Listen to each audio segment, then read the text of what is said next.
Ooh. Good evening. That was amazing. You always wonder about how your teammates receive you, and they can always receive you in one way, however you are on the field all the time, or they can receive you for how you are as a complete person. And I'm very happy to see that Joy actually thought I was funny, because as most defenders who've played with me know, I'm not very funny usually on the pitch or during a game. So that was fantastic. It's a really great honor for me to be here. I am overjoyed. I'm overflowing. So many amazing people I've seen that I've known over the years in the last couple of days since being here, and just being here with my family and friends, and having somewhat my two worlds collide, my previous soccer family and my current family. It's been an absolutely fantastic experience for me these last couple of days, so thank you for having me.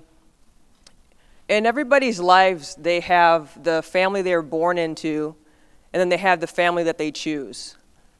And I, for one, was an incredibly lucky person to have the family that I was born into be so incredibly supportive. When I was 8 years old, I remember distinctively sitting on the couch watching the 1980 Lake Placid men's ice hockey team, and I think it's absolutely fantastic that the Winter Olympics are actually going on right now, because it really brought that memory home to me these last couple of days watching the Olympics and seeing that 8-year-old girl that I was watching those games on the couch with my mom and dad. And I remember seeing Jim Craig literally spinning on his head and helping the Team USA beat the Soviet Union at the time. And I remember thinking and saying to myself out loud, and my mom and dad, I want to be an Olympian after USA won that gold medal. I want to be an Olympian. That's so cool. And I remember my mom and dad both distinctively saying, you can. You can be an Olympian if it's what you want to be. You just got to go out there and work hard. You can have anything and be anything that you want to be. And as time went on, I became a little bit older and I played different sports. I didn't start playing soccer until I was 12 years old. I played a little tackle football in there somewhere. Thank goodness, that was a lot of fun. For 2 years in 4th and 5th grade, I remember playing softball, running track. And when I was 12 years old, I remember sitting on my bed one afternoon after school and thinking to myself, I wonder what Olympics would be the Olympics I could play in. What Olympics would be the right Olympics at the right time for me? So I remember sitting down thinking about this and distinctively saying, okay, so I'm 12 years old now. I think the first time I would be able to be in the Olympic Games would probably be 1996 in Atlanta. I didn't necessarily know what sport it would be. At the time, I thought it would probably be track. I definitely didn't think it would be ice hockey, obviously.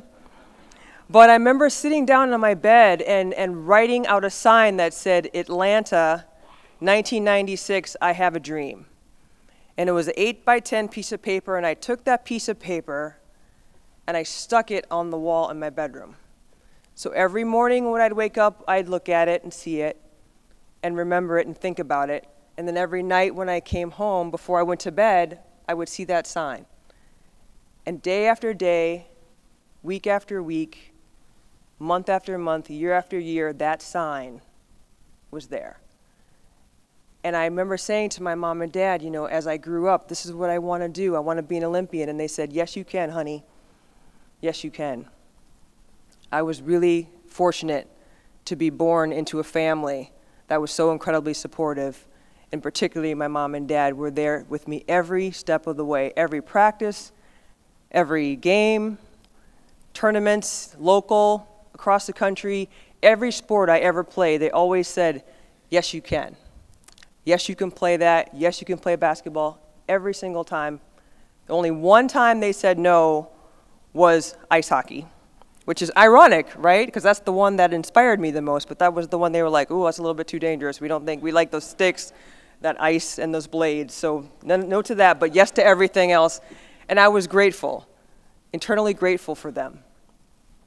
And as I grew up, I started to play soccer a lot more full-time, and I got college scholarship opportunities to 70 different scholarships on different schools around the country. Not just soccer, but also basketball, track, and softball as well. And my parents were very, very keen on me staying local, but they also knew that there might be an opportunity for me to go elsewhere, further away from them, and they were willing to allow that to happen. And they supported me in that.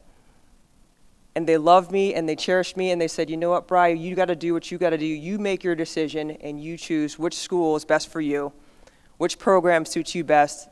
And I ended up going to the University of Massachusetts. And at the time, the coach there was Jim Rudy, and he knew Anson Dorrance, and before I knew it, I was on the national team.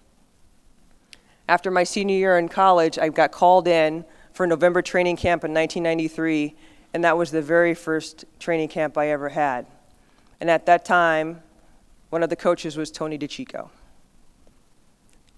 And I remember thinking to myself, I'm not sure what they see in me, but I guess they must see something. And I know I really like it, the opportunity that I have here. So whatever it is that they see, I'm just going to keep showing them that. And Tony said to me on my first exit meeting after my first training camp, after I think I actually allowed over 1,000 goals that week. Because if anybody's ever gone from college to national team, you try to stop Tisha Venturini's shot, Michelle Akers, Karen Gabera, Mia Hamm, all these amazing players that are all in the Hall of Fame now, by the way. Your first time at a young age in my early 20s. And I wasn't always so sure that particular week. I know I liked what I was doing, but I wasn't sure if they were going to invite me back. So I go into my exit meeting, and Tony says, hey, Bri, come on in, have a seat. And I sit down, and he says to me, great job this week. And I look at him, I'm like, really? Are you sure? Are you joking? I must have given up 1,000 goals. He's like, no, you did fantastic. It wasn't about the goals that you gave up. It was about your attitude that you displayed afterwards. It was about the determination you had and the way you conducted yourself after goals were scored. You didn't allow one to end up being 3, 4, and 5 much of the time. Maybe one more, maybe 2, but that's it. So we're inviting you back in again. And I was on cloud 9, on top of the world. And shortly after that, I remember going to Soccer Plus camp later that summer, the next year, 1994. And there I went there with Jen Mead. Does anybody remember who Jen Mead is? Anyone? No one? Well, she was one of the most amazing people. She was a fantastic goalkeeper, tall girl, about 5'11", maybe 6 foot. Big girl, fantastic in the air, and just an amazing personality. She and I both went to the Soccer Plus goalkeeper camp to work for Tony. And we were walking down the hallway right before the camp began, and one of the other coaching instructors walked by us and said hello. Now, at the time, I thought for sure that I had acknowledged that other coach, but apparently I hadn't, and later on I found out that she was not too happy with me and thought I was a stuck-up snob for ignoring her and not saying hello. Well, little did I know that she would be someone who would be in my life for the next 25 years. And her name is Carrie Rifle. And Carrie and I have been friends for a very long time, and we went through that soccer camp together and got to be really good friends then and continued our relationship and being in each other's lives for many, many years to come after that. And then as I went on and I played for the national team in 1996, we had our first opportunity to play for Olympic gold medal. And as you all know, we did incredibly well, and it was a fantastic event, and I absolutely loved it because finally, that 12-year-old girl who made that sign that said, Atlanta, 1996, I have a dream, and that little 8-year-old girl who sat on that couch with her mom and dad and said, I want to be an Olympian, was actually standing on a soccer pitch from a place far, far away, Dayton, Minnesota, no one had ever heard of. And I was living the dream that I had at 8, and I was living the dream that I had at 12. And I was playing for my country on one of the most amazing teams to have ever existed in sport, not just men's and women's sports, but all sports.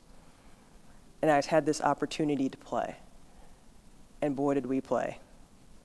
We came in and we played China. We beat them in the final, as all of you know. And I finally achieved my Olympic dream. And it was outstanding. My parents were both in the stands, and they were so proud. And in 1996, thank you. Thank you.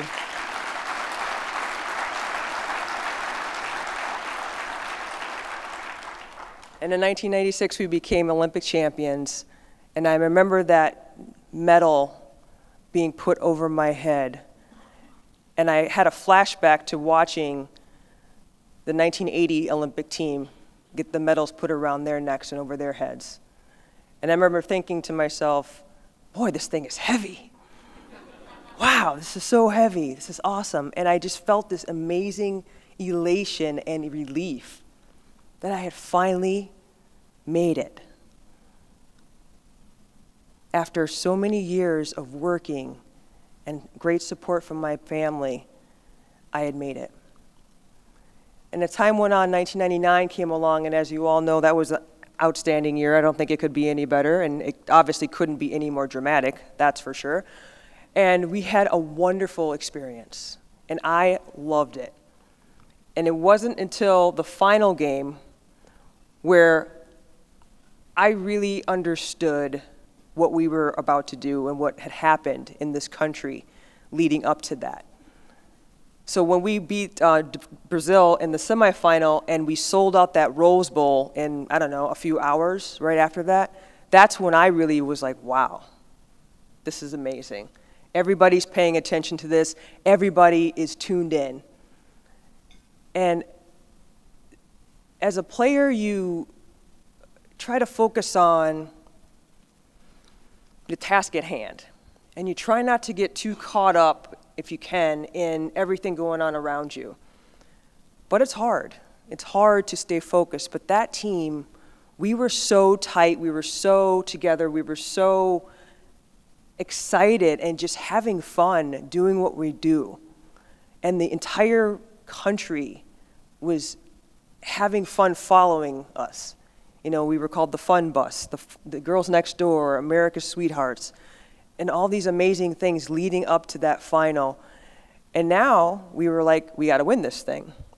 So we go into this game against China, and China had been playing spectacularly. I don't know how many of you remember that, but I think they beat Norway like 5-0 in their semifinal, and we had a little bit of a struggle against Brazil. I had one of the best games of my life against Brazil in that semifinal for us, and we squeaked it out 2-0. And I remember going into that final thinking, wow, this is going to be a fantastic game. I'm going to really need to be ready. And we go into that final game, and lo and behold, 0-0 through the first, regulation time. And then that first overtime happened. And they had a corner kick. And one of the Chinese players played it, and it was flying through the air. I remember this so distinctively, flying through the air, and I make a diving attempt to save it, and I'm nowhere near it. And I'm thinking, oh shit. Right? Dr. Joe, you know what I'm talking about, right? And then the ball comes back out again, and I'm like, oh shit. I scramble to my feet to try to, just in case something comes back at me again, and Brandi bicycle kicks it out to the midfield. And I turn to my left, and there's Christine Lilly, doing what she does, doing her job, heads it off the line. And at that moment, I'm like, we've got this. We've got this game. If that wasn't going to kill it, ain't nothing going to kill it, right? So sure enough, we go on the penalty kicks, and like my teammates said up there, my job was just to save one kick. And I did that, so that was awesome. And my teammates had incredible fortitude in knowing what they had to do as well, and that team was just absolutely outstanding in that way. I mean, we knew what our jobs were, and we went ahead and we were able to achieve and do them and complete them to the best of our ability. And for the next couple of years, I admit, I drank the Kool-Aid a little bit after that '99 World Cup. I lost my fitness a little bit, 25 pounds. That's more than a little bit. But I remember thinking to myself, you know, I need to get this changed. I need to do something about this. I need to fix it. And as I was in pursuit of trying to get my fitness back, I lost my spot. And so in 2000, that Olympic Games right after that, I didn't play a single minute of any game. I think we played 41 games that year. Out of 41 games, I played in 41 games. And that was a very, very humbling experience for me. And as a lot of you know, my career has always been peaks and valleys. There's no in between. I'm either riding high on the top of the mountain, or I am crashing in the bottom. And you know what? That's okay. Because that's really, in the bottom is where you figure out what you're made of. And figure out who you are. And you figure out who your friends are. And what you have inside of you. And I did. And I did some real soul searching during 2000, 2001. And I decided, you know what? I was a great goalkeeper in '99. All of this that happened to me was self-inflicted. And I am the cause of it. And I will also be the solution for it. And I did, and I worked my butt off in 2001, in 2002, and got my job back. I got my starting spot back, went into 2003 in the World Cup, and unfortunately we lost to Germany, who was definitely a very good team that year. Meanwhile, in my personal life, during 2004, my father began to get really ill. And he had a couple of heart attacks, and he was diabetic, and he had his leg amputated below the knee. And he was very ill. And during that summer, 2004, we were training for the next Olympic Games, and I would go home in between training camps almost every single time to see my dad. And he was struggling. But boy, did he have a great attitude. Every time he saw me, he was excited. Every time he had that smile on his face. Every time that twinkle in his eye. Oh, my daddy's girl's home. Daddy's girl's home. And that's when I met Naomi. Naomi was the massage therapist for the national team at that time, and she became a great person in my life. And Naomi and I got to be really good friends during the summer of 2004. And in 2004, in August, my father passed away. And that was a devastating blow to me. He died 2 months before the Olympic Games, in June of 2004. And I went into those Olympics having the most powerful feelings of joy and elation to be able to achieve my Olympic dream again on one hand, and the absolute devastation of losing one of my rocks of my life. And to Naomi's credit, she really helped me through all of that. And as we went on, as you know, we won in 2004 again. That was nice. And it was a sweet time in particular because not only because my father had passed away and we had achieved it, but because my mom was able to come. And that Olympic Games would have been the first time ever that neither of my parents would have been attending. And because my father passed away, my mother was able to come and see. And when I saw her, when we were playing Japan in the quarterfinal game, I don't think I could have felt any more stronger of a presence of both of my parents there during that time. And my mom was an absolute rock. She and my dad had been married for 43 years. And I thought for sure that she wasn't going to be able to live for much longer after he had passed.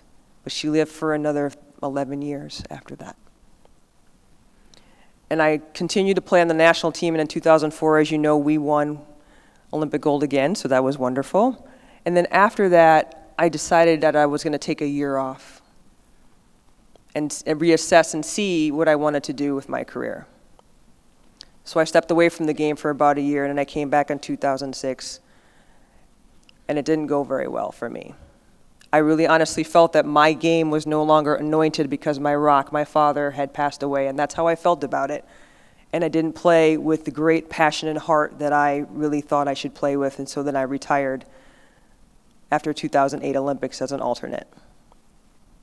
In 2009 and 10, I played with the Washington Freedom in the WPS. And I had a lot of heart and soul and passion for the game, but there was always a little something missing there because of my father passing away. And I continued to try to play, and I played as hard as I could, but there was always a little bit off about it. And in 2009, I suffered a knee injury towards the end of the season, and I was rarely injured. And in 2010, I suffered a debilitating head injury in a game against the Philadelphia Independents, and that ended my career on the field. And it began an odyssey of confusion, of isolation, of depression, of disconnection from anything and everyone I was. And there was times during those 3 years after that head injury that I just didn't understand who I was, what I was doing, why I was still hurting, how come I couldn't find a doctor at the time to help me, why it was taking so long, and why me? And I remember looking and thinking at my gold medals and looking at pictures of me doing amazing things in soccer and thinking to myself, is that me? Did I really do all those things? Am I ever going to be Briana Scurry again? And in 2013, I finally got to the right doctor who diagnosed me in 10 minutes and said, I'm going to help you. And that was my doctor, Dr. Crutchfield. And as Naomi said, in 2013, I had this operation where I had both occipital nerves dug out of the back of my base of my skull. And I felt like myself again. In 2014, I was struggling a little bit, and then someone else came into my life. Her name is Krissa. And she was someone who came in and helped me when I was really having a hard time and trying to figure out who I was and what I was going to become. And she came into my life and she said, you know what, I think I can help you. And she did. She helped me rearrange my career. She helped me figure out what I could and couldn't do. She helped me get the medical attention that I needed. I went through another year of therapy, and as the time went on, Krissa got to know each other and to become really good friends, and then become really close and become more than friends. And I am happy to say that on June 2nd of this year, we are going to be married.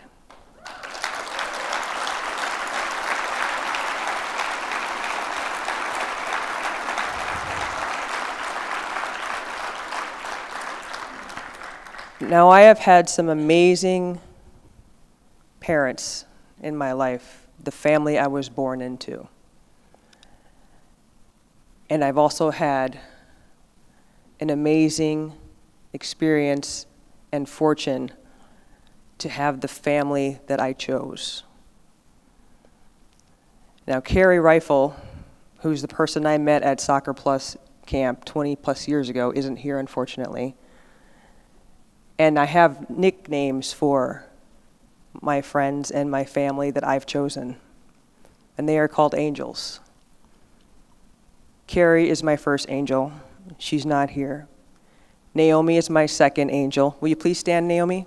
You guys have all met her, but I would like her to stand. Thank you. And Krissa is my third angel. Krissa, will you please stand? Thank you.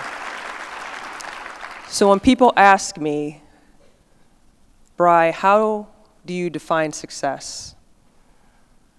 I define success in many ways. You have to have grit. You have to have heart. You have to have resilience. And it doesn't hurt to have a little bit of luck, a Christine Lilly on the left side of your post when you need it, and 3 angels. Thank you.